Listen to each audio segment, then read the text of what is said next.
Good morning, guys. We're on day 24 of this 30-day devotional, The Warrior, a Kingdom Fit devotional by Brooke Caldwell.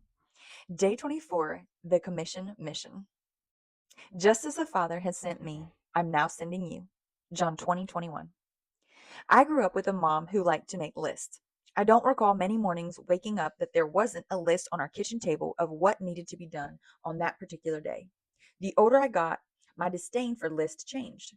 Now I find myself making lists for everything: grocery lists, chore lists. I even have an app on my phone to organize my list for me.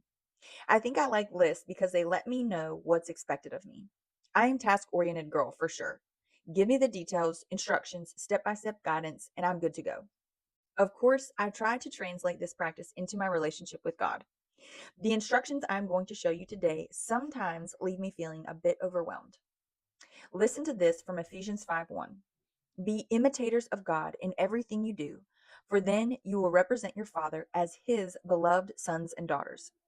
Imitate God. Great, I got it. But how do I do that? Can someone make me a list, please?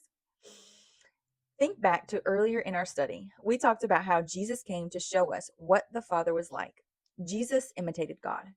Well, after Jesus finished his work by dying on the cross for us, he went back to heaven and he left us, his children, with this commission. Just as the Father sent me, I'm now sending you. John 20:21. Jesus was sent by the Father to show us what the Father was like. Now it is our turn. We are sent by Jesus to also show others what the Father is like. Jesus is basically saying to his followers, you followed me around for 3 years. You saw what I did. Now go and do that. Jesus loved people extravagantly. Jesus healed the sick. Jesus raised the dead. Jesus cast out demons.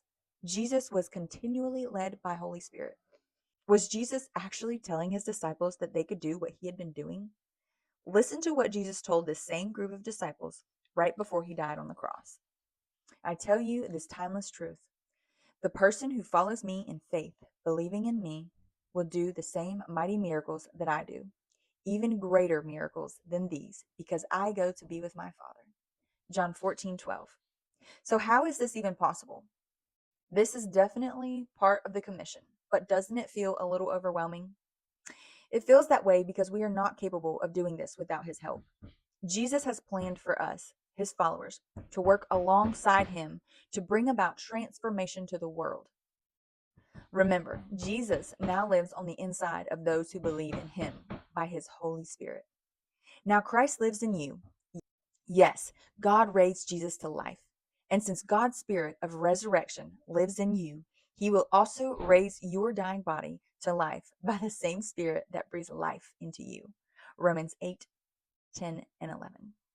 Jesus wouldn't have commissioned you and me to do anything without his help, nor would he have commissioned us to do something that wasn't possible. Everything about our commission will be centered around the Holy Spirit's guidance, power, and leadership. He is on the inside of you to help every single minute of every single day.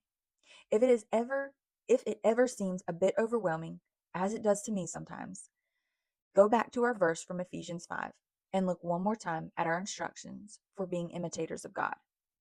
It says, "Be imitators of God in everything you do, for then you will represent your Father as his beloved sons and daughters." Now let's go on to the next verse. "And continue to walk surrendered to the extravagant love of Christ, for he surrendered his life as a sacrifice for us." There's our key. Jesus walked surrendered to God. We can represent God well.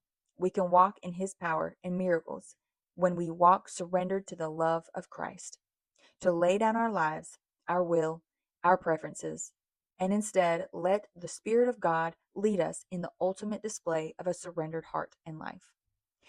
You and I don't have the option of changing the commission given to us by Jesus. If Jesus said it, we must lovingly choose to obey. However, we must be fully equipped by the power that is found in his Spirit so that we can do what Jesus did in representing the Father to the world. Tomorrow we'll read day 25 on forgiveness.